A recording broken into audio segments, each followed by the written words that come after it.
the Dawgs Podcast with your hosts, Blake Reneker, Justin Charles, and Josh All. Hey, what's up, Dog Pack? Welcome back to another Discord Dog Pack episode.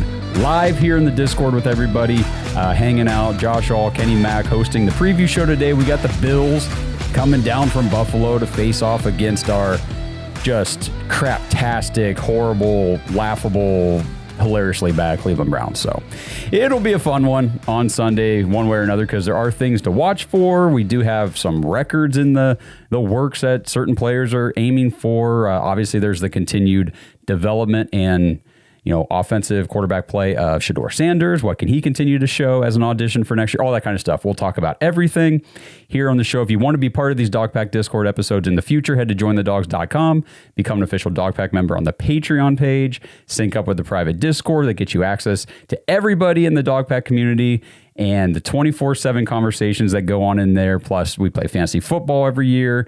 You get access to join those leagues. We have dynasty football, fantasy football leagues, and of course, these live shows that we're going to be doing once a week, even after the season is over, because there's going to be a lot of stuff to talk about, which I'm sure we'll dive into some of that here today on the show. Kenny, I guess before we get started, how are you doing today? Great, man. I am looking forward to getting down to Cleveland this weekend. I will be at the game. I'm thinking there'll probably be a lot more blue than brown there this weekend, but I am going to go see Myles Garrett. I'm putting it out in the universe. I'm going to go see Myles Garrett get not one. He's going to get 2 sacks and get this record, and I'm going to be there for it. And after that, I don't care what happens this season. I'm ready for the draft. I need some new players, new philosophy. I need to see something different. Maybe Shedeur will provide that with some offensive spark. Who knows? But I just want to see Myles get his record and get it done before 16 games hits. Let's do it. Yeah, and I think Blake said it last week on the show after the game. Like, I don't want to just be waiting until this, next week or the very last week of the season to try to get this record. Like, he was on such a strong pace. At one point, I think he was going to finish close to 30 sacks. He was on pace for at one point. Yeah. It's kind of slowed down. Obviously, we lost Malik Collins. We can't maintain the ball on offense or generate any sort of score, which means we're never playing with a lead. So it's really hard. Myles Garrett is really up against it, trying to get this sack record. So I think that's one thing people need to take into consideration when you're watching the games and you're listening to these Steeler fans online talk about how, well, TJ Watt did it in this amount of games or whatever. Look at how many pass rushing plays Myles Garrett has done this in. It's like, I need to look at the numbers and like post this on social media because I have seen it. But it's significantly fewer pass rushing plays for Myles Garrett to have these 21 and a half sacks than anybody in NFL history, if I'm not mistaken. So I'll look that up and get those numbers, but that's just something to keep in mind. But Kenny, I hope you and Justin up there Sunday get to see it. Yeah, I'm excited for it. But I mean, don't forget with Myles Garrett too. I think he's close to, or is he? I don't have the stats in front of me, but he's somewhere high right now with tackles behind the line of scrimmage too. Oh, he's leading. He's like 33. Both. That's a great nomination for Defensive Player of the Year. Yeah, I think it's somewhere in the 30s. It might be like 33 TFLs on the season. I think he's easily leading the league. You guys, if anybody in the audience here remembers the stat, I think they threw it up on the broadcast last week.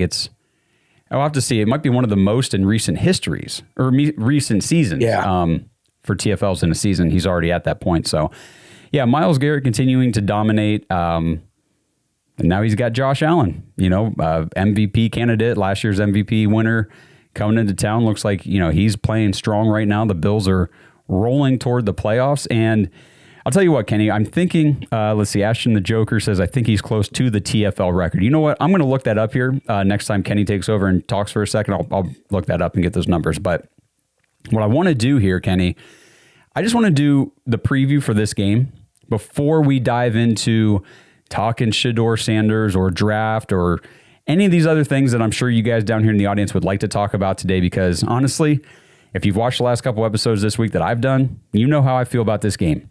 I didn't really even prepare anything for this preview because what I've done all season for these preview episodes, I go and I look at the stats for the two teams, who they've played, what they're kind of trending, some of their players to see like where can the Browns take advantage to potentially win this game, or if they're going to win this game, how's it going to happen? I'm done. I'm done doing that. I'm done doing that with this team, and I'm done doing it, especially for a game like this where I already told you guys my prediction, 41-6. I think the Bills come in here. It's another blowout at home, ugly, empty stadium by middle of third quarter. Kenny and Justin will be the only two up there. You guys can go sit wherever you want probably. I just think it's going to be bad. But so I want to talk about the game first real quick, and then we'll move on. But you got the 10-4 Buffalo Bills are coming into Cleveland to face the 3-11 Browns. I find it very difficult to imagine this team gets a fourth win this year. So I think it's a second straight 3-14 season. The Bills are 10.5 point favorites on the road.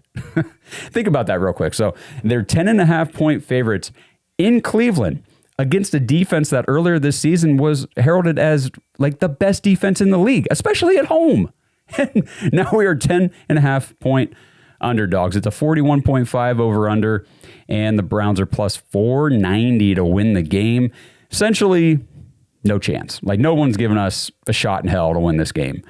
And that's it. That's pretty much my preview of the game. Kenny, what do you think about this one? You know what, man, I don't blame you. And man, I love getting up in front of you guys and talking, but you want to talk about something with substance. And, you know, for the effort given, for the most part, for most of these games, it is tough to, you know, get up because our team doesn't get up for the games. So how can you get up for this, right? Ultimately, where the Bills are right now, they have an elite quarterback, something that we've wanted for so long. And the thing that's making them good is just the running game overall.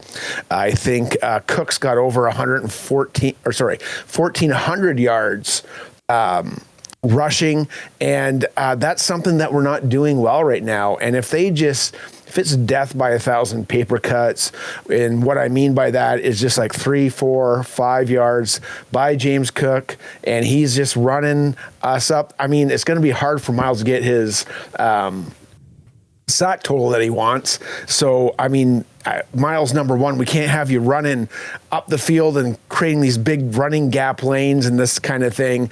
Guys, Browns defense, listen to me. Please play some run defense. Get the Browns, get the Bills in third and long, and, you know, give Miles some opportunity because he's been playing his ass off for this record. But I mean, the one like with the Bills, what you have to do, if you look at any of their losses, they just don't seem to score over 20 points. How this defense can do it without Malik Collins, from what we've seen, I don't know, you know, but there is an opportunity after a big win for a letdown. That could be a possibility, but we would have to see a substantial amount more effort from them we saw last week. We'd have to see some preparedness. We'd have to see some gap integrity. You know, we'd have to see some receivers hold the ball through the end zone and not drop it into the lap of defensive backs. And maybe we might have a chance, but guys, just play some football. Get out there and show them why you're in the league. And that's all I'm going to say. I'm like begging right now almost, because I'm putting money down just to show up to this game, and I want to see something. Yeah, I'm with you, man. I mean, I'm obviously not paying the money and taking the time to go to the game, but I'm going to watch it. I'm going to spend my afternoon watching it. And I hate whenever I'm sitting there like, why am I doing this? Like, this sucks.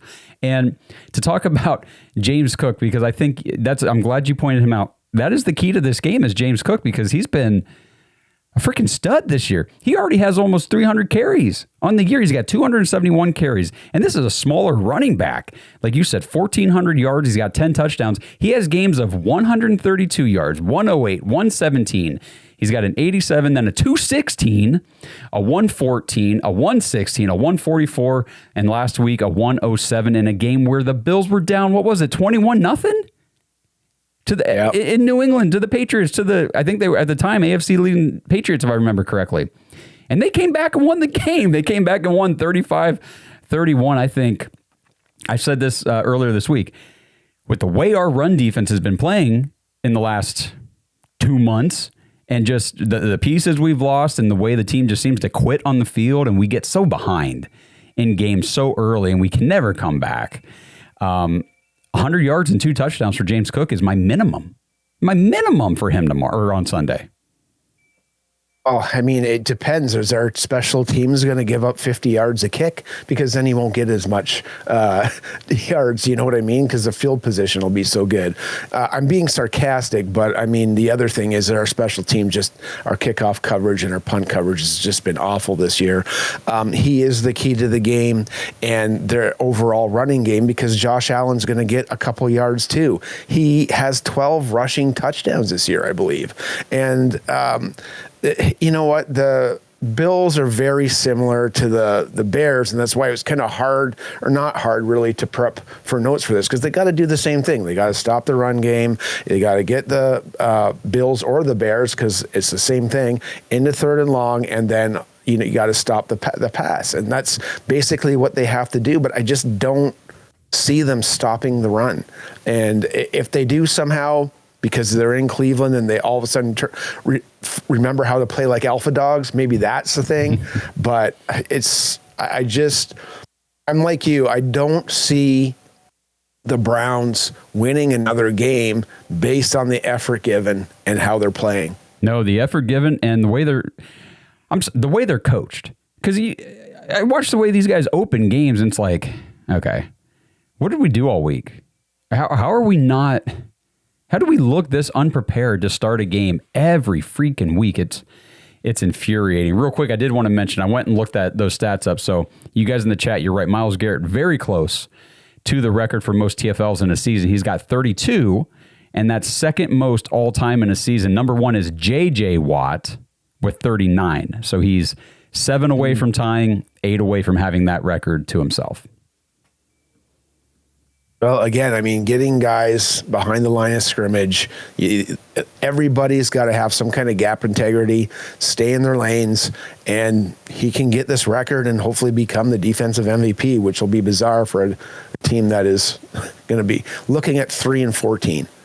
You mean defensive player of the year, or actually win the MVP award? Oh, defensive MVP, sorry. Defensive MVP. Okay. Yeah. I don't think he'd be the MVP. Well, I mean, how much worse could we be? There'd be way more offensive players that would be ahead of just the MVP. I was going to say, there'd be no chance there, not on a 3-14 horrible team. But we got Brad, our first person wanting to jump up here today. Again, if you guys in the audience want to come up and talk, this is going to be pretty much open the rest of the way. This game, we can talk whatever other topics you guys want to talk about, because we kind of are what we are at this point. Yeah. First thing, prayers out to Greg Biffle's family. I know we're not really a NASCAR podcast, but that's a pretty big loss for the NASCAR world and everything. So prayers out to them first off. The second thing, let's talk about the next depressing thing, our Browns. I was looking through, history and stats and stuff. Do you know that Kevin Stefanski has had one more year than Marty Schottenheimer had?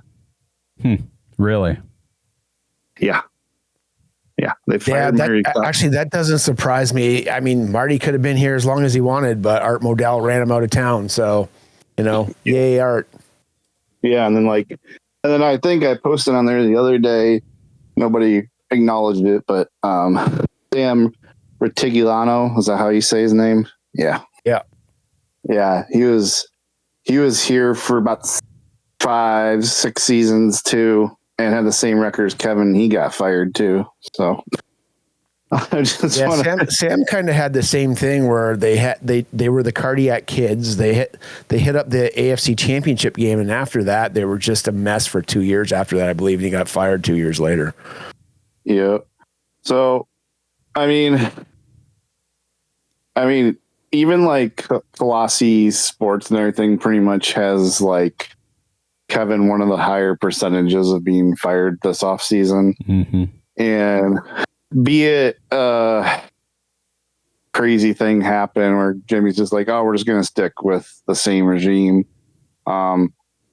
I mean, we're definitely just going to have to, we got 3 games left.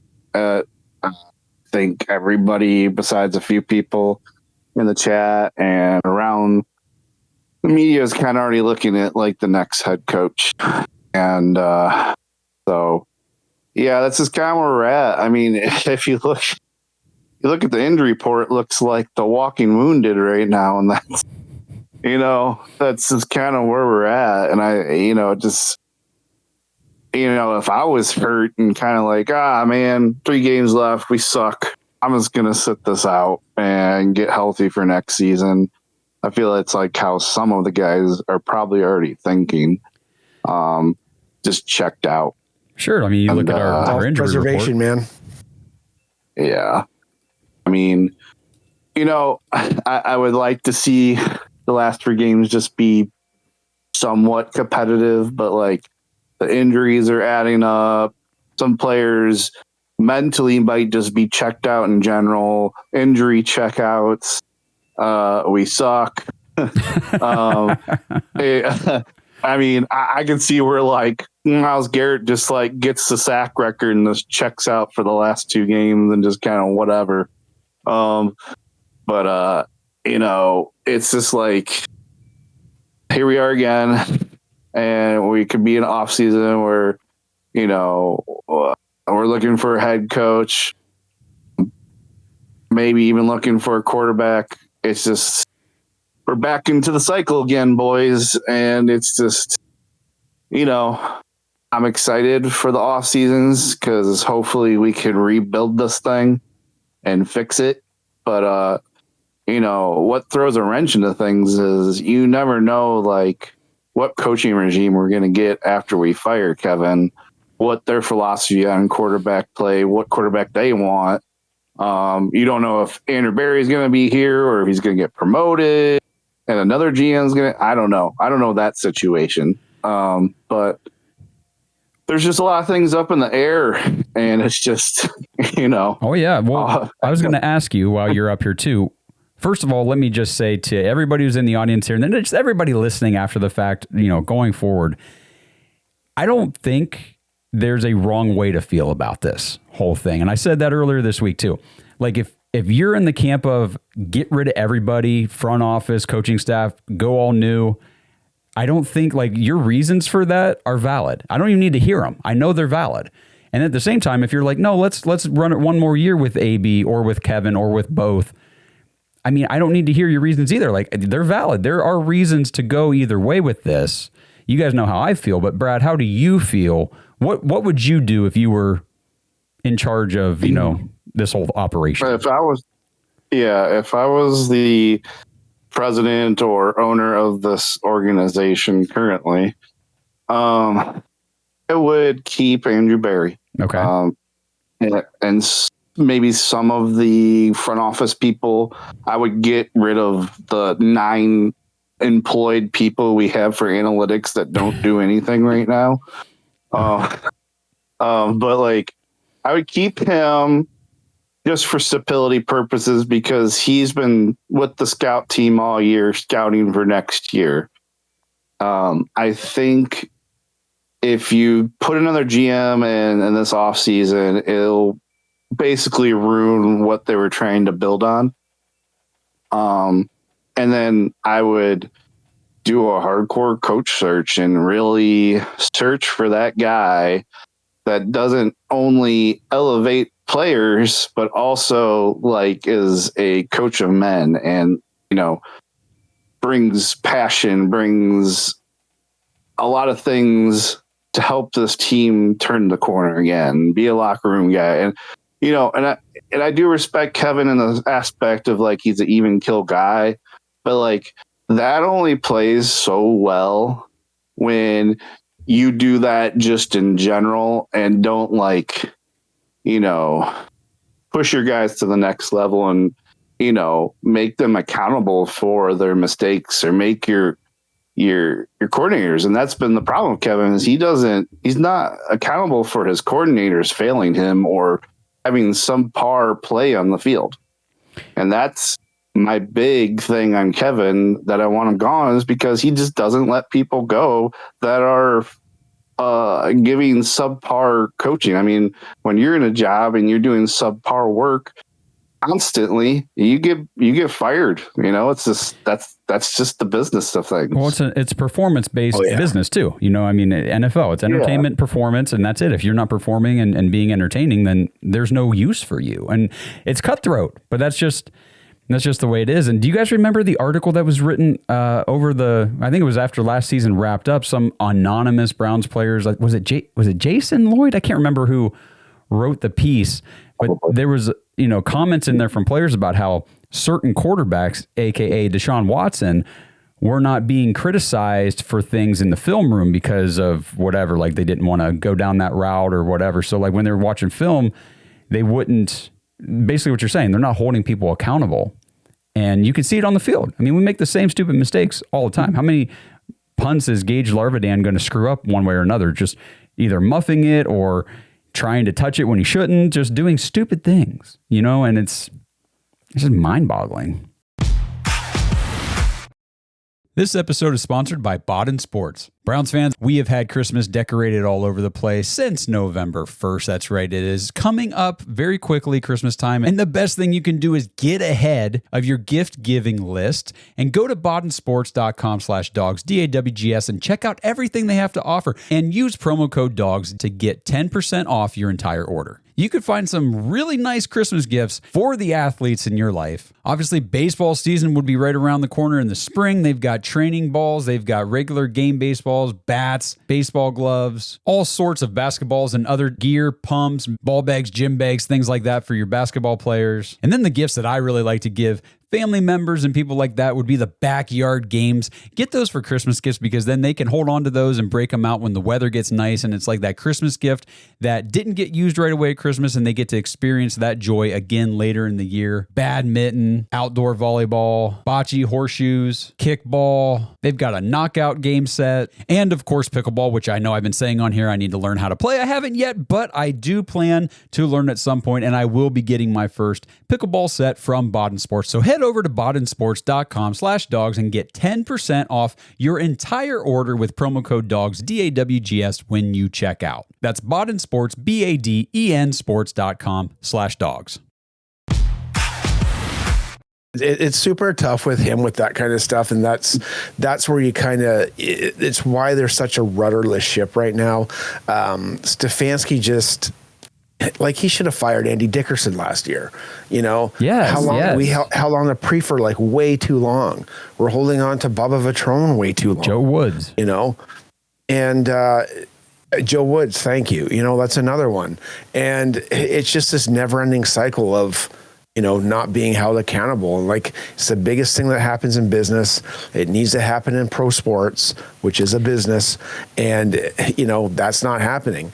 And, one thing I'd like to hear though from Brad though, is like, who would be the coach to replace it? Because one thing that drives me nuts, there's a lot of guys that's called for Stefanski since he went 7-9 4 years ago, right?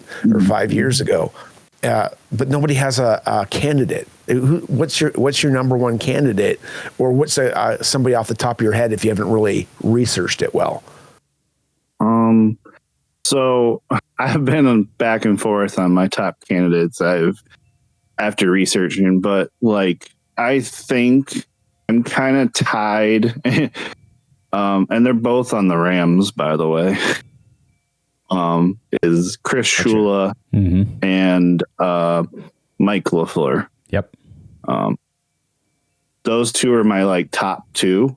Another one, and I know it's kind of like okay, maybe not, but just hear me out kind of thing. Another one maybe is, and you got to look at the stats and everything and how his coaching career kind of got cut short with the Jets, is Robert Saleh.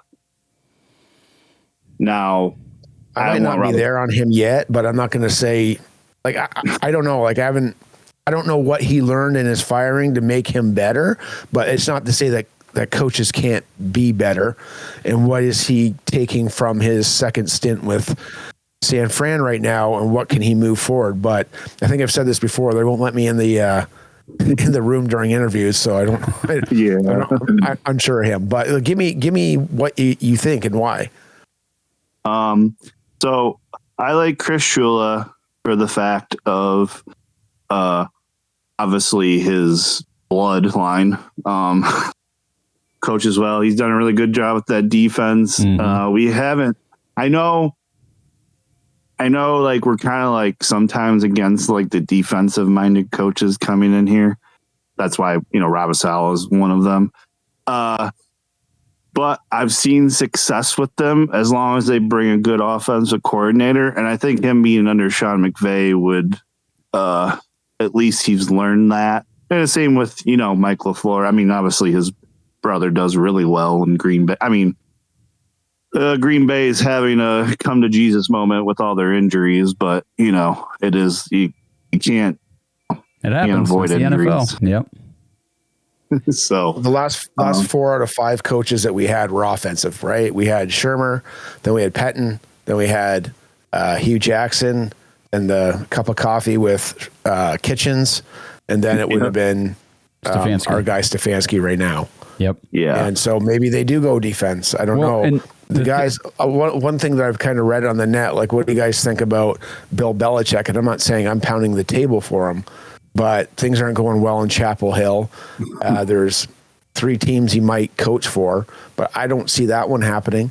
People are pounding the table for Jim Schwartz. I wouldn't be comfortable with that unless it's Schwartz is like a guy that's he's the head coach and he does not touch the offense whatsoever. You have like the Callahans come in or something like that, and that they run it and he does his own thing. And then the other guy's John Gruden. I'm talking all about recycled coaches because all the coaches that I mentioned previously, those guys are all first-year coaches. Yeah. They needed to learn how to do things.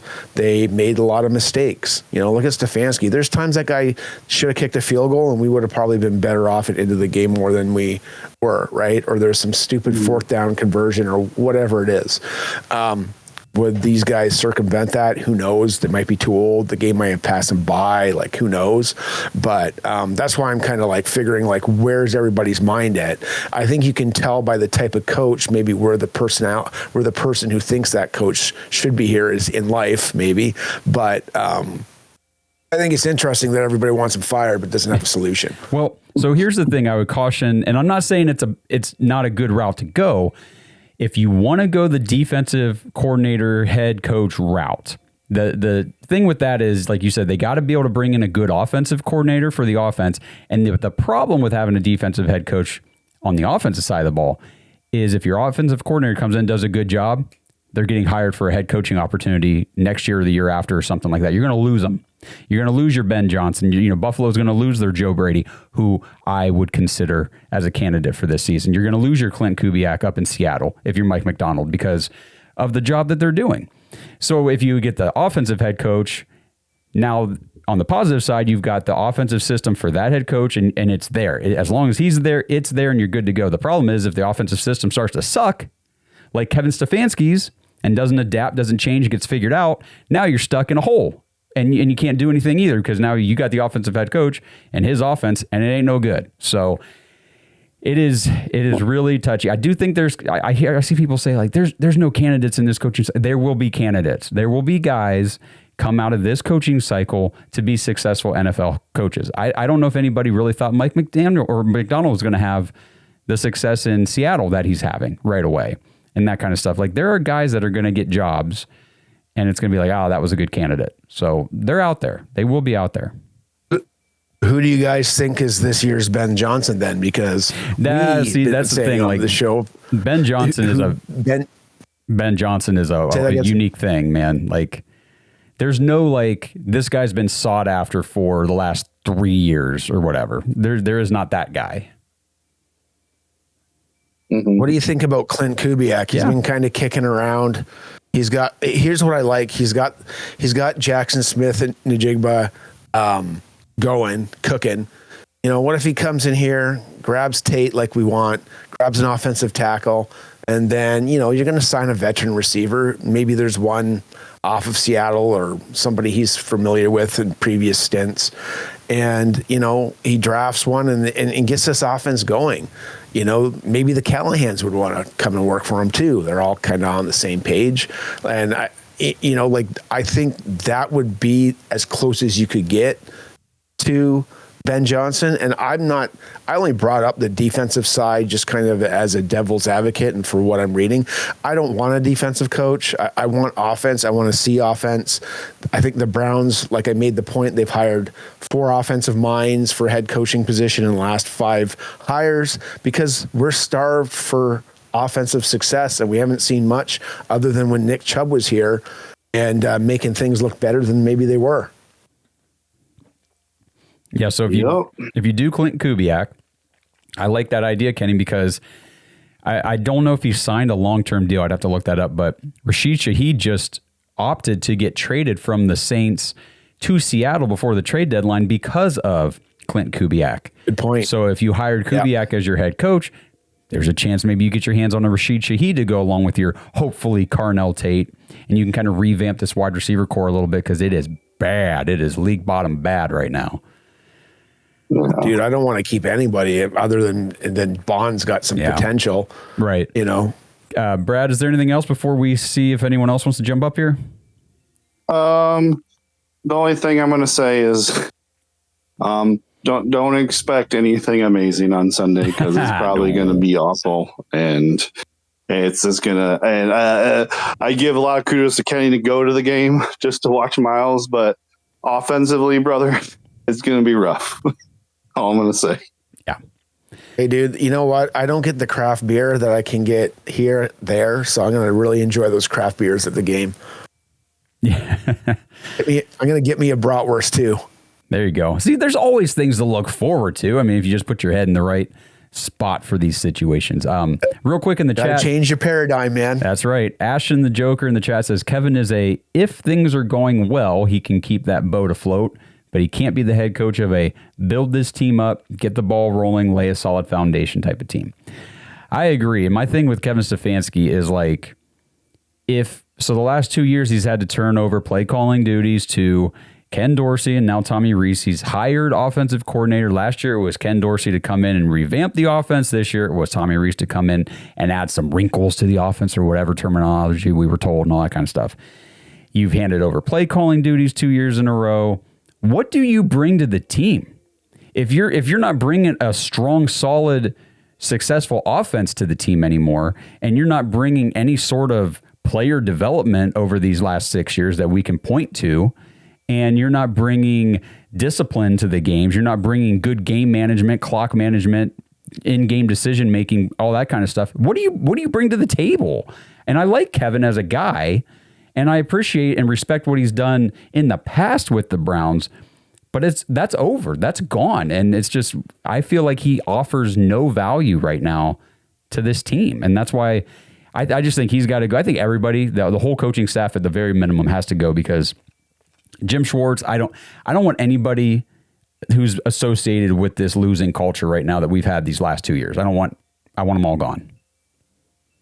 Yeah, I find it tough too, but I mean, I was reading an article from Dan Graziano, and I think he's pretty connected. He's got 10 coaches, and in his coaching, he's got number one, he's got Vance Joseph. He's got some guys we're speaking about. He's got Joe Brady in there, who we're going to be seeing this Sunday.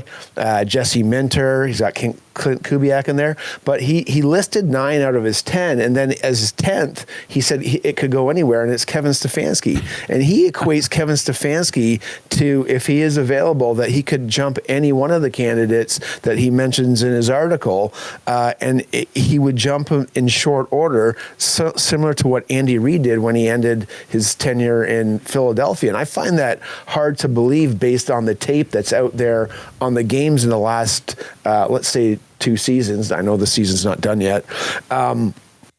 Based on what you were just saying. The other flip side, though, you guys have heard me talk about this before. Ever since the previous season started, so 2024, if I was Kevin Stefanski, I'd want to throw my card in to quit because the stuff that I was given on offense to deal with, like, why would I want to deal with that? Why would I want to deal and redo everything with all these rookies that made the team? And I'm coming in this year, I'm drafting two rookie quarterbacks. Well, if you draft 2 rookie quarterbacks, that means we're going to see 2 more quarterbacks this year. Plus, we started Joe Flacco. So we were talking earlier, about 15 minutes ago, about the same old Browns. Well, what have we seen every year? We've seen 2-3 quarterbacks every year. The defense is tired because we can't get an offense going, because we never got anything going because of the 2 quarterbacks. Of the 3 quarterbacks, 2 didn't really play that much in the preseason or get enough snaps. So we're in the same cyclic Browns football mentality where it's always the next guy up. We just got to stick to a guy, and we got to, make this work somehow, because it's just super frustrating. Yeah, for sure. And, I think Kevin Stefanski he owes Joe Flacco a lot for helping him get that second head coach of the year award. A lot of these analysts that have Kevin Stefanski as one of the top coaching candidates if he gets fired and all that kind of stuff, they're hanging their hat too on that. Well, this is a former 2-time coach of the year. I don't care about that anymore. That has done nothing for this team the last 3 years. I don't care about 2 head coaches or, head coach of the year award. Sorry, I can't even get it out of my mouth. I don't care because it's been 4 losing seasons in 6 years. 2023 was on the trajectory to be a losing season until Joe Flacco came in and we got hot. And then we saw how that went in the playoffs, got absolutely obliterated by a defense that knew our plays because we're that predictable, because this offense sucks, because he's not a good offensive coach anymore. Just is what it is, in my opinion. But does anybody in the audience now want to jump up here? We could keep talking about the coaching stuff. We could talk about Shedeur Sanders, the drafts. What was it? Tony Rizzo yesterday, ESPN Cleveland said, from what he's hearing, the Browns are leaning toward drafting a quarterback in April. And then, like last week, Mary Kay said that she thinks the Browns are trending towards sticking with Shedeur Sanders. And then, like the next day or the same day, she said, if I were in charge, I would draft another quarterback in the first round. And now today she comes out on 92.3 The Fan and she's saying that they're going to draft a quarterback, or that she thinks they should keep Kevin, but get him a new quarterback next year. So Cleveland media is all over the place. They don't know what they even think or want. So what do you guys think? It's hard to know because you can't really see anything, especially like when the last game of last week lingers in your mind. I mean, man, when you posted the one, what was it? The DVOA post, that was like super frustrating. That was the 11th worst game that has ever been played. Like the 11th worst offensive output since 1978. And man, like you can't even take anything away that, because the Browns played so bad last week, it didn't even give the quarterback a chance to win. I think there was an 8% of the plays were considered good. Like that's so frustrating when that sits on your mind. Then you're like, you can't really think of anything else or what you can do or what can you do to get out of it, other than you just go, let's just restart. We've been there, done that. That hasn't worked out. Tanking hasn't worked out. So man, what do you do? Yeah. And I see a lot of comments on our social media posts and on YouTube and stuff where people will say, well, I think you guys should get rid of Kevin and I think you should keep Andrew Berry. And I can always tell when it's either a Shedeur fan that's new to the fan base or just a new Browns fan in general who just started paying attention, because they're like, wow, you guys should definitely keep Andrew Berry. He had the best draft class in the league last year. And I'm like, go look at the last 5 drafts that he's done before this year and tell me if you still feel the same way, because they were bad. Yeah, we've had a couple starting players out of those drafts, and that's pretty much it. Like a lot of the guys never stuck around. We've cut them, traded them, whatever, and that's why the team is so bad right now. Yeah, like there's falling off a cliff, like not playing. Like look at Sayaki Ika. Like I was pumped for that pick. Yeah. Awful. Like there was like the Schwartz pick was a head scratcher. Remember when we drafted DTR? We were all like, what is this? Like, yep, what are you doing? It doesn't even fit like the style of football that we play in the AFC North. No, and that was right after we had Deshaun Watson, and that was back in heading into 2023. And it's like, you got this guy you just traded all this draft capital for. Why are you using another pick on a rookie quarterback? Like, just sign a free agent to be the backup or whatever. Like, we already had, who was it? Josh Dawgs. It made no sense. The decision making in this organization just frustrates the crap out of me. Yeah, absolutely. And I mean, you want offensive football. You know, you need receivers. And when's the last time that we drafted one? We traded a second round pick for Elijah Moore, and that didn't go anywhere. And we're so bad on the receiver end this year that Elijah Moore got cut at the Buffalo Bills, and he went to go play for Kansas City. They've got a glut of receivers. Yeah. He would at least get playing time here. He knows what they're trying to do. He's like, I ain't going to Cleveland. I ain't getting the ball. Yeah, and that's the thing. Like, you look at the wide receiver room for the Browns, and I'm sure a lot of people out there that don't follow the team closely like we all do are saying, like, how can this be so bad? It's been this bad. We cannot evaluate wide receiver talent. Donovan Peoples-Jones was our number 2 receiver and acting as our de facto 1 at some points for a couple years. And he was a 6th-round pick. You got the only move that Andrew Berry has made at wide receiver that's been any good or provided any benefit was Amari Cooper. Got Amari Cooper for like a 5th-round pick. Gave us 2 solid years. The only receiver, I think, in Browns history to ever have back-to-back 1,000-plus yard receiving seasons, all that stuff. And then he fell off a cliff. But then then he swung on Jerry Jeudy and gave him a bunch of money. Now we're stuck with Judy's contract because can't get out from under that one for a couple of years, and he sucks. And everybody he drafts sucks. Cedric Tillman can't play. It's just, yeah, can't even stay on the field. I mean, you just brought up the point there. It'll come back to me, but keep going. Sorry. Yeah. So Ashton says, I pray we end up with the top pick, whether we trade down or take Mendoza. I don't think we can go wrong with an asset like that. I agree. I mean, obviously, if we had the number 1 overall pick, you could do whatever you want to do with that. You could say, we're investing in Mendoza and that's going to be our guy. Or I don't know, maybe by the time the draft rolls around, maybe Dante Moore jumps up in people's ranks to them. I don't know how it's going to go. He might go back. Who knows? Or you could trade it. Yeah, you could trade down to 2 or 3 and still stay in the top 3, get whoever you want. Then you could trade down again, hell, if you wanted to go 4 or 5 if you wanted to try to get your top receiver and then really start picking up draft capital. I think there would be half the trade fan down base and get another defensive tackle. Yeah, that's what we need. The best defense in the world. Another defensive tackle that we suck up the middle. Imagine that. Top 5 pick and we can't stop the run. Gotta love it. Sorry, Mason Graham. Just is what it is, buddy. So you're going to have half the fan base mad that we're not using that pick to take the freaking quarterback and fix the problem. Then you're going to have half the fan base mad that we're, sticking with or not sticking with Shedeur Sanders and just accumulating draft capital. So Brad's got his hand up. I guess we'll bring Brad back up. Nobody else wants to talk today, guys. What's going on here? Nate, I see you in the chat. Nate is the greatest. We've got a Dynasty semifinal matchup this week. So that's in Brad's league, actually. Brad's the commissioner of that league. Nate, and me and Nate are head-to-head this week. So good luck, buddy, and I hope you lose. You mean the league where my team completely fell apart? Got it. My own league, my team completely fell apart. Hey, that happens, man. Just because it's your league doesn't always mean you're going to be the top dog. I got some leagues I commission where it's just like, I don't know what to do this week. I can't play this guy. It sucks. So what's up? What do you got on your mind now?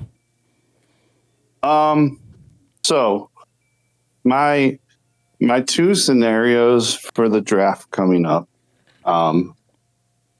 My first scenario is, and I know some people will be mad and some people won't, and especially Gage and Jordan. My first scenario is we trade for Mac Jones, and then whatever pick we got to give for Mac Jones, it shouldn't be a first or a second. It should be like a 3rd rounder, maybe at tops. Yeah. Trade for him, bring him in, keep the quarterbacks we have, and then use the rest of the draft and the free agency, fix the line, draft wide receivers, and bring some talent back to this team. Scenario 2 is we we draft a quarterback with our first overall pick and just draft some line and get a wide receiver in the free agency. That's the two scenarios I have. Well, you know, when people say that stuff, and I know you're not saying it, but just for anybody listening, I hear a lot of people say, well, just draft line, you know, or just accumulate picks, and then you can just build up the talent. You got to hit on the picks. And we know this as Browns fans, but for anybody new, like, just draft O-line could be James Hudson. Could be Zach Zinter, who can't get on the field. Jedrick Wills. Yeah. I mean, we don't exactly have a good track record of using our picks. Yeah. Everybody new to the fan base is like, man, that 2025 class sure does look good. That's the best class in the league this year. Blah, blah, blah. Yeah. It looks really great. But that's about it, man. Like, if you go back and look at the history, it's not pretty. So that's where I'm a little more pessimistic about the draft scenarios, because I'm like, I mean, is Andrew Berry in this front office, what are they? Are they the 2025 draft, or are they 2020 through 24? Who are you? Yeah. This episode is sponsored by Omaha Steaks. Browns fans, your time is tick-tocking away. 1 week left until Christmas. And if you're waiting till the last minute to get gifts for people, Omaha Steaks has you covered like they always have me covered. I get Omaha Steaks for everybody in my family every year, and you should too. From effortless holiday hosting to unforgettable gifts, Omaha Steaks delivers the world's best steak experience. And right now, shop this season's top gourmet gifts at omahasteaks.com. Plus, our listeners get an extra $35 off with promo code BARK at checkout. Omaha Steaks, they just have some of the best food all around. I mean, the steak, the meat, the burgers and stuff like that, it's all good. But they've got sides and appetizers and the best desserts. They've even got wine and things. They've got everything you could ask for this holiday season. So save big on gourmet gifts and more holiday favorites with Omaha Steaks. Visit omahasteaks.com, and for an extra $35 off, use code BARK at checkout. Terms apply. See site for details. That's omahasteaks.com, promo code BARK. Merry Christmas, everybody. This episode is sponsored by Kalshi. Browns fans, are you ready to put your money where your predictions are? With Kalshi, America's #1 regulated prediction market, you can legally trade on events that actually matter to you. And the best part is you don't need to predict specific stat lines and compile a 7-leg parlay just to win big. With Kalshi, the objective is either yes or no. Will the Browns win their game this week? Will Quinshon Judkins score a touchdown? Will Carson Schlesinger win Defensive Rookie of the Year? You can put your money on these predictions and more with Kalshi. If you want to try it out, all you have to do is sign up at kalshi.com/dogs. That's KALSHI.com/dogs, DAWGS, and trade $100. Get away from disadvantageous sportsbooks and dive into real-world outcomes with real-time odds and real payouts. Head over to kalshi.com/dogs or click the link in the description to get $20 when you trade $100 with Kalshi. Because why shouldn't you get paid for being right? And I think in the group, I've probably been the most pessimistic about Barry. Even when we did the draft this year, I know like Blake was down to me because I like the grade I gave the draft initially until I did some research. But like, I don't know, I think this is because I went into that draft already pessimistic about Barry's ability to get playmakers on this team, minus a few trades he did. Mm-hmm. I mean, drafting wise, I mean, besides just take out the defense players. What other players has he really brought in here that has done anything to help this team succeed for the future? Besides this year. Obviously this year he hit. But before that, he hit a nobody. I mean, we had like a higher second or third round pick that we traded for Elijah Moore. That worked out real well. Remember, it was Elijah Moore and the pick that turned into Cedric Tillman. So still didn't work out, but he took 2 shots with that pick and got nothing for it. And it's a terrible track record with offensive players in the draft. Like, we just haven't hit on anything. And I'm not talking about this year. I'm talking previous years. And I mean, he would have hit on JOK, but again, that's not an offensive player. He would have hit on Alex Wright. He's pretty good. I mean, what he got out of Emerson is good, but I mean, I'd be really pressing after that. Yeah, I mean, The only offensive line player he may have hit on is Luke Whippler. Yep. Whippler. But he hasn't been on the field enough to see what we got in him. No, but I do like what I've seen. Yeah. I do think he's got potential to at least be a good depth piece on the interior for, the future. Next year, I guess, would be his last year on his rookie deal, but maybe he could be our starting center. I mean, he's kind of in that middle ground right now where he could be good enough to be the starter, or he could just be good enough to be the backup moving forward. But either way, I like what I've seen. And I give a little grace to Dwan Jones because of his injuries. Right. But when Dwan is in there, he's a pretty serviceable lineman. Yep. I wouldn't say he's like, Worf or any of the great linemen in the NFL, but he's serviceable. Probably better than Jed Wills. I think if they were able to get him back on the right side next year and he could stay healthy, maybe we got a good right tackle, good starting right tackle. I don't think they need to. I think they need to cut out try to put him at left tackle nonsense. Like, I know you got Jack Conklin right now. You're not going to next year. Put DeJuan back where he's comfortable. Yeah. And I just don't know. DeJuan can't stay healthy. I mean, maybe you make him your swing tackle and he's a valuable backup. And I don't think anybody strives for that to be backup. But man, show me a season that he can last more than 6 games. Yeah. Well, okay. So same as our supposedly quarterback one that's collecting a paycheck sitting on the bench. Yeah. And that's part of his history as well. So K-Dog here in the chat says, tell me what GM hits on every pick. None. We've said that a million times. Like, that is totally nobody says that Andrew Berry has to hit on every single pick. But when you go draft after draft after draft, accumulating nobody that can contribute, like, the thing is, okay, so I know we gave up first round picks for Deshaun Watson. We gave up like a second round pick in that trade too and all that kind of stuff. But at the fourth round and on, you should be trying to draft guys that you think, okay, this guy has a chance to develop maybe into a starter or a good rotational piece, but at the very least, I'm getting my special teams units built here. And we've gotten nobody to even contribute there. Like, back in 2020, I mean, just to go to Kenny's point on the offense side of the ball, like, he took Harrison Bryant. That never worked out for anything. The next year, I mean, we don't take any offensive players hardly. It was Anthony Schwartz, I think, was the only offensive player we took. Oh, Demetric Felton later in the draft was a total nothing. The year after that, it was David Bell, who never did anything. Jerome Ford, who sucks. Michael Woods, who was just a nothing throwaway pick.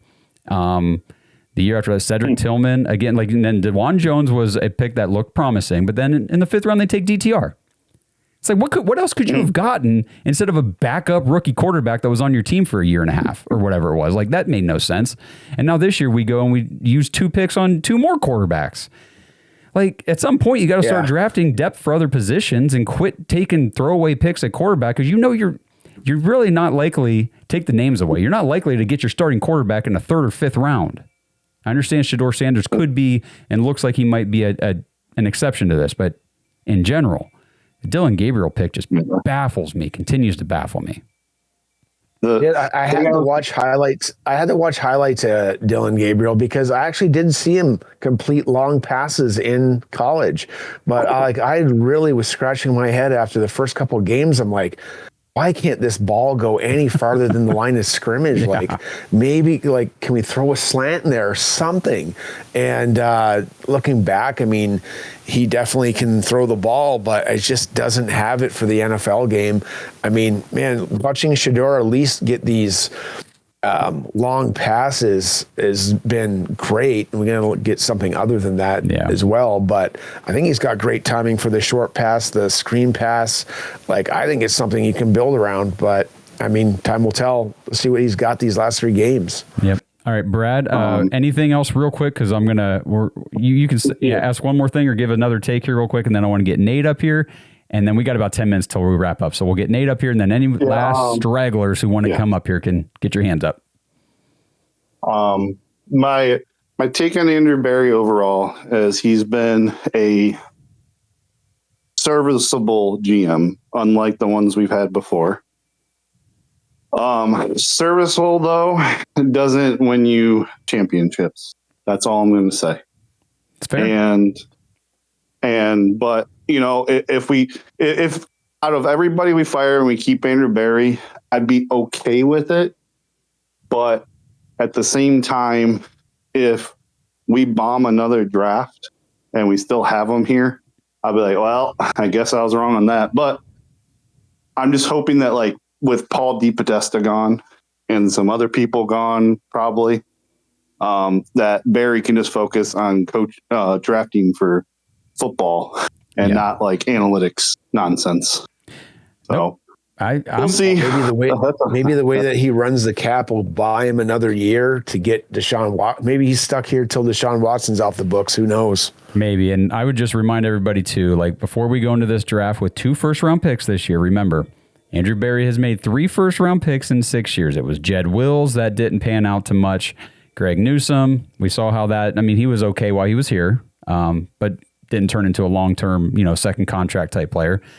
And now we got Mason Graham, who I like and has shown flashes, but at the same time, like I mentioned earlier, we're still getting gashed up the middle every game, almost every play. So I don't know. I still have I'm waiting to see Mason Graham really turn into the dominant player that he needs to be worthy of that top 5 pick. But we got Natest the Greatest on the stage. What's up, buddy? What's going on, guys? Nate Dog, how you doing, buddy? Are you hitting up the Cavs game this week or what? I don't think I'm gonna make it to the Cavs game this week, but I might try to get up sometime here in the next month or so. But gotcha. I girlfriend's got work, so I don't think I'm gonna make it up. Okay. So we were talking. Yeah. Okay, gotcha. Yeah, I might see if we can work something out, but not 100% sure yet. Got the Browns Christmas tree all done. That looks awesome, man. That looks nice. Awesome, dude. Yeah, it took a while, but it's all done. But my view on the whole GM and coach thing is, I don't think we're going to make any moves at coach or GM until the Deshaun Watson contract is off the table, simply because it gives you the ability to actually upgrade. If you're going to try to replace everybody now when we're still dealing with a lot of the other stuff, including like how Barry does his contracts, like, it's going to be really hard for any GM or any coach to come in and do something different while getting out from under that. Like, if you're really going to get out from under it and be functional, in my opinion, I think we have to wait another year before we make any changes at coach or GM. However, I do think the biggest need is an offensive coordinator, because our offense has been hot garbage for a long time. Long time. It sure has. And I know the way that Andrew couldn't Berry, agree with you more on. Oh, go ahead. I was saying the way he structures the contracts. I know that's been. I talked about this the other day on the show. That's beneficial when you do it with the right players. But now he's got a track record of doing it with the wrong players. Like, we're still paying guys like John Johnson and Juan Thornhill and these guys in free agency that he gives these contracts to. Bad decisions, So I'm afraid. At what point do the bad decisions either continue to compound and just make it worse, or will they stop compounding and he actually starts giving these contracts to the right players? Well, and we touched on this last week too. Like we said this last week as well. Like, who do you think really wants to come here and deal with this Deshaun Watson mess, and not like the optics of it, like the mess of the salary cap? Like, who wants to deal with that? You got this guy, you want to develop Shedeur, let's say. You get a guy that's bought Shedeur, but you got this guy that's worth $70 million sitting on your bench. Like, what do? And you look at, if you're a coach, you want to come in, like, generally people want a fast turnaround, right? So there's something not working on the team. You probably have the quarterback in place. You probably have a stud receiver. And there's probably some holes on the offensive line. We have like no offensive line. And like, I'm taking a look at the free agents right now. They're all free agents. You got to attract an entire offensive line to protect for the guy that you want to make look good, whether it's Shedeur or Deshaun, because you're probably stuck with those two. Because are you really going to get Mendoza? Then you got Shedeur, who you invested 2 assets in, which maybe it doesn't matter. It's a small contract and you just eat it and get rid of them. But then you still have Deshaun Watson sitting there. Right. And then you got to develop these guys. How are you going to do it? With what receivers do we have? And you got to look at this and like, well, who can I all get in? Like, it seems like a lot of work, in the first year, but I just don't find it very attractive. And that's where I totally agree with you, where he probably would stay. But Josh now going, I don't know if I can handle another year of this. You know what I mean? I think we're probably like, if they were to play it how I would play it to give them more options, is this year, don't sign any long-term free agents, nobody over like 2 years, because it gives you the ability to free up your cap in the future. And then on top of that, draft either skill linemen and skill positions and defensive players of need and like the things that you need to build around a quarterback, because we don't have to go all in on a quarterback right now. I mean, if Mendoza's sitting there at a top pick and like it's not a huge deal, then take it. But don't trade up for a quarterback when you're going to put him in a position where he can't succeed even if he's good. Like, your better bet is to take and build the team. Even if we have shit quarterback play and terrible offense and terrible this for like a couple years in a row, we have the ability to get out from under it, as compared to if we invest, like let's say we trade both first round picks for a quarterback this year. Well, we don't have anything to build with, as compared to if we just build around the needs that we have, which is offensive line and, you know, maybe a wide receiver and things like that.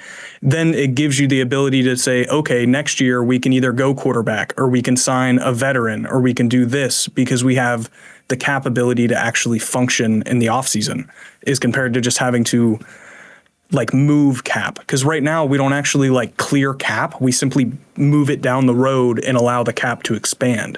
Like, we're not actually clearing our cap. Mm-hmm. So like, it's something that the Saints have needed to do for years, and they won't do it. And we see where it gets them. Like, the Saints are still in the same position. You know, since Drew Brees retired, nothing's changed. They just roll the cap and roll the cap and roll the cap and roll the cap, and it gets them nowhere.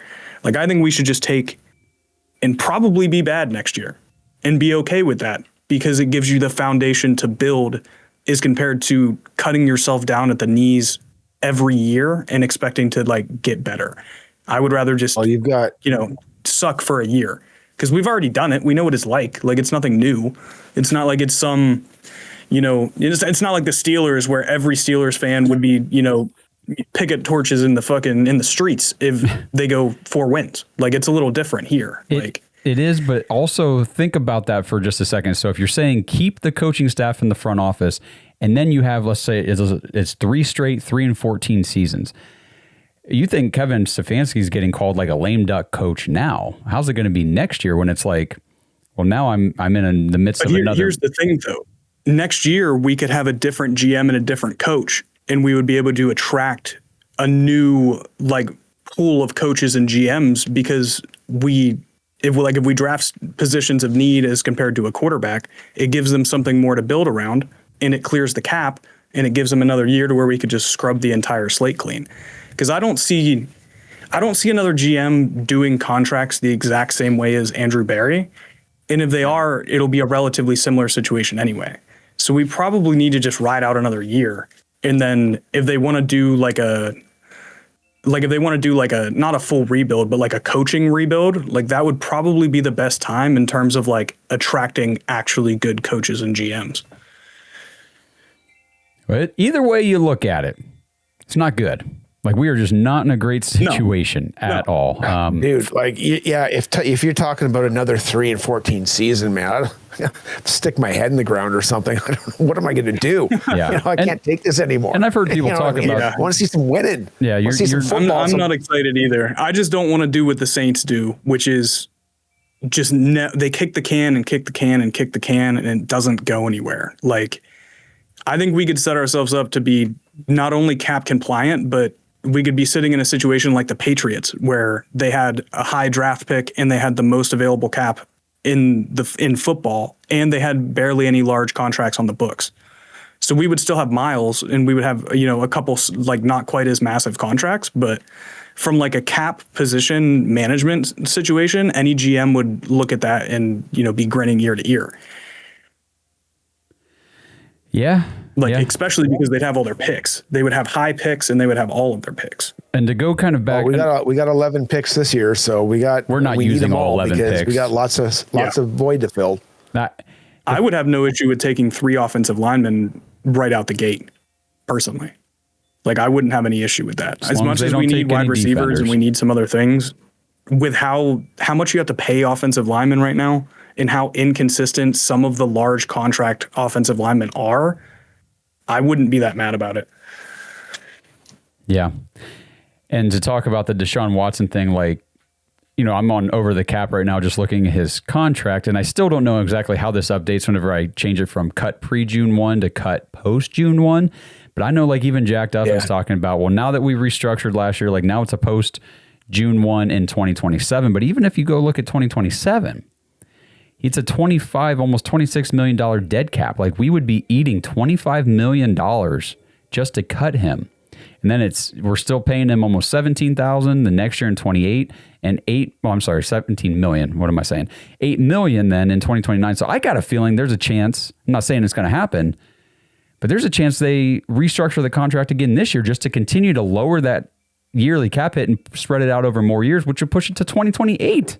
Like, it's just, I don't know. I think that's what you have to do. It's just like this never ending cycle. So, I mean, does he see time then? Like, and who wants to, that gets me back to my original thought process. Who wants to deal with that? Yeah. Someone's got to be a big Deshaun Watson fan.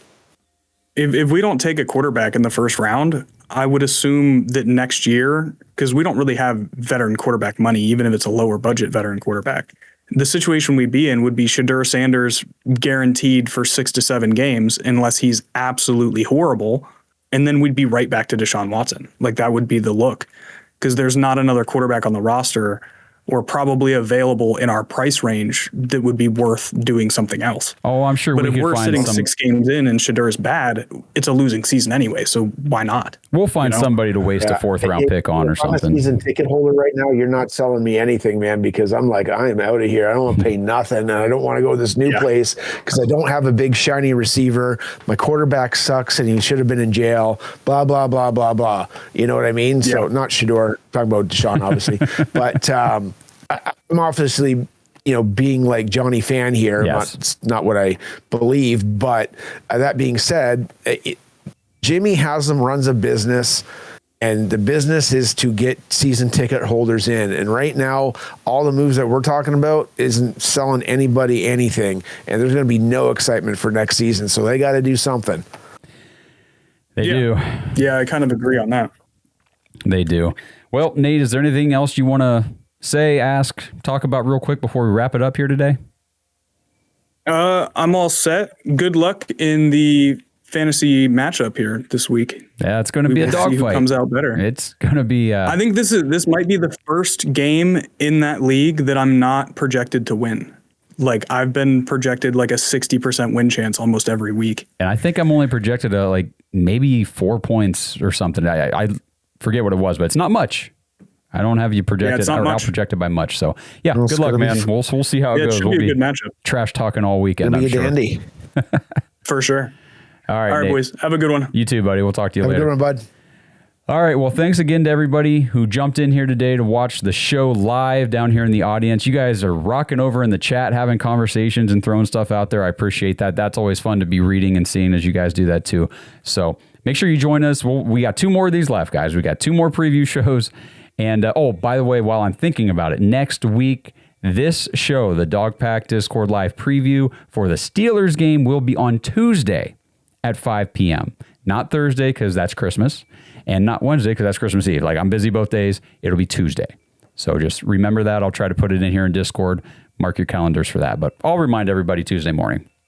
Kenny, anything else before we go? Dude, just do something. I'm going to have to have my poking stick out and like do something. Do something, Browns. Hey, all the best to Miles, man. Get that record, get it done with, and just, if you have to coast for the rest of the year, whatever. But hey, do something, Browns. Come on, pull out of that tailspin and show that you're put that tape out there for yourselves and play some football. Let's go. Yeah, play some football, because we haven't seen a whole lot of football being played by this team here recently. So hopefully, I don't know, hopefully they surprise us. I'm not optimistic. I think it's going to be a rough one again. But either way, we'll be with you guys 8 p.m. Eastern after the game Sunday night with our live reaction show. I think it'll just be me and Blake this week, because Kenny and Justin are both going to be at the game and fighting all that post-game traffic and all that crap. So Again, if you want to be part of these Discord baby. lives in the future, join thedawgs.com, sign up for the Patreon, become an official Dog Pack member, sync up with the Discord, hang out with everybody that you see here. And there's so many more that you don't see here that are in the Dog Pack or in the Discord all the time, chatting it up, having a great time. It's a great community. So join thedawgs.com. We will see you guys Sunday night after what I project to be a blowout. But either way, we get to see the reigning MVP come in here, and hopefully Myles Garrett gets the sack record. Like Kenny said, you guys get to witness history, and we get to quit worrying about whether or not he's going to get it. So go Browns. We'll see you guys Sunday. Go Brownies. Hoo, hoo, hoo, hoo. Thanks for listening to another episode of the Dawgs Podcast. Make sure you subscribe on YouTube and follow us on Twitter at the Dawgs Podcast. Get your thoughts on the show at thedawgspodcast.com.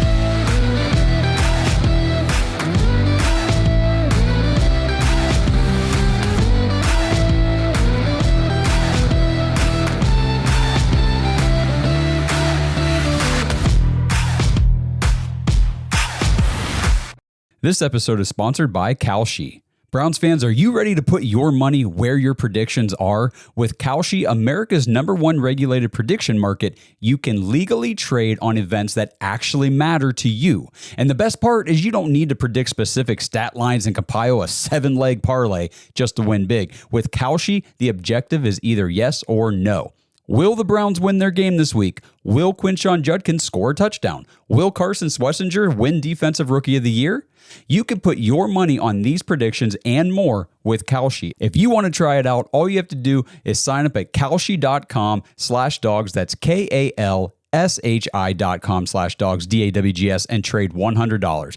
Get away from disadvantageous sportsbooks and dive into real-world outcomes with real-time odds and real payouts. Head over to kalshi.com/dogs or click the link in the description to get $20 when you trade $100 with Kalshi. Because why shouldn't you get paid for being right?